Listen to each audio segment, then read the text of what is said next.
आज आरव की ज़िंदगी का सबसे बड़ा दिन था। आज उसने अपनी गर्लफ्रेंड खुशी से शादी की थी। शादी की सारी रस्में अच्छे से पूरी हो चुकी थी। रात के करीब 1 बज रहे थे। अब आरव और खुशी अपने ड्राइवर संजय के साथ वेन्यू वाले फार्म हाउस से अपने घर की ओर निकल चुके थे। गाड़ी के अंदर माहौल खुशियों से भरा हुआ था। दोनों एक दूसरे से बातें कर रहे थे, जैसे उन्हें पूरी दुनिया मिल गई हो। उन्हें क्या पता था कि यही रात उनकी ज़िंदगी की आखिरी रात बनने वाली है। कुछ ही दूर जाने के बाद ड्राइवर संजय की नज़र अचानक सड़क के किनारे खड़ी एक लड़की पर पड़ी। जैसे जैसे गाड़ी पास आई, तीनों ने साफ देखा उस लड़की ने शादी का लाल लहंगा पहन रखा था। उसके गहने चमक रहे थे और वो बार बार हाथ हिलाकर गाड़ी रोकने का इशारा कर रही थी। आरव को लगा लड़की किसी मुसीबत में है। उसने तुरंत ड्राइवर संजय को गाड़ी रोकने को कहा। संजय झिझक गया।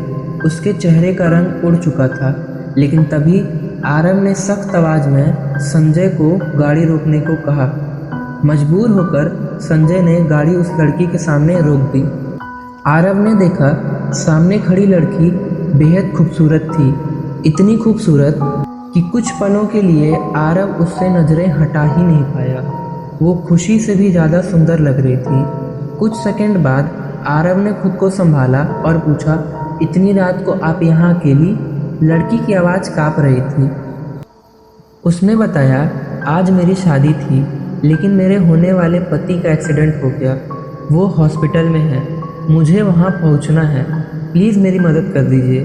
लड़की की घबराहट देखकर खुशी का दिल पसीज गया। उसने कहा, बैठ जाइए, हम छोड़ देंगे। लड़की सामने वाली सीट पर बैठ गई। संजय का चेहरा और ज़्यादा सफ़ेद पड़ गया। कुछ देर की खामोशी के बाद लड़की ने अचानक कहा, यहीं रोक दीजिए, मैं उतर जाऊंगी।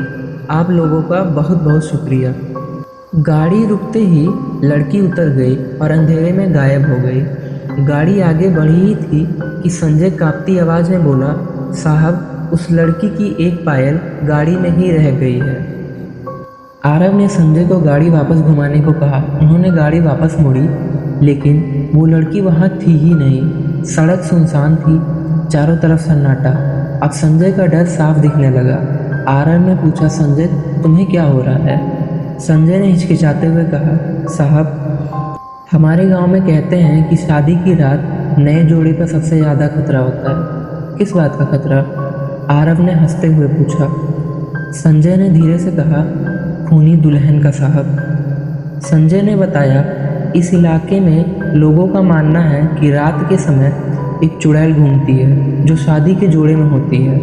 अगर उसकी नज़र किसी नए नवेले शादीशुदा जोड़े पे पड़ जाए तो वो उन्हें जिंदा नहीं छोड़ती, इसलिए उसे खूनी दुल्हन कहते हैं। ये सुनते ही गाड़ी में सन्नाटा छा गया। फिर अगले ही पल आरव और खुशी ज़ोर ज़ोर से हंसने लगे। अंधविश्वास है ये सब। आरव ने बात टाल दी। थोड़ी देर बाद वे घर पहुंच गए। आज आरव और खुशी की पहली रात थी। कमरे में हल्की सी रोशनी थी। बेड पर दुल्हन घूंघट ओढ़े बैठी थी। आरव मुस्कुराया और धीरे धीरे पास गया। अचानक कमरे में रात रानी जैसी तेज खुशबू फैल गई। आरव जैसे उस खुशबू में मोहित हो गया।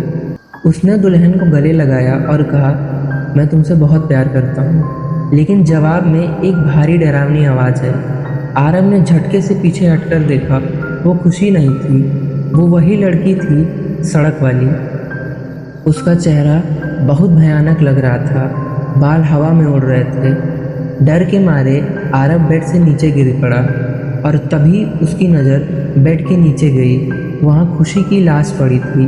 अगली सुबह पूरा घर चीखों से गूंज उठा। आरव और खुशी दोनों की लाशें सफ़ेद पड़ी थी, जैसे शरीर में खून की एक भी बूंद ना बची हो।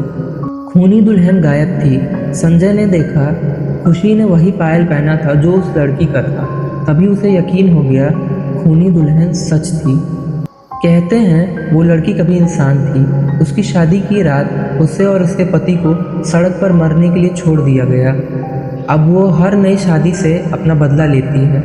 तो दोस्तों, अगर आपकी नई नई शादी हुई है या होने वाली है तो सावधान रहिए। खूनी दुल्हन आज भी अंधेरी सड़कों पर घूमती है।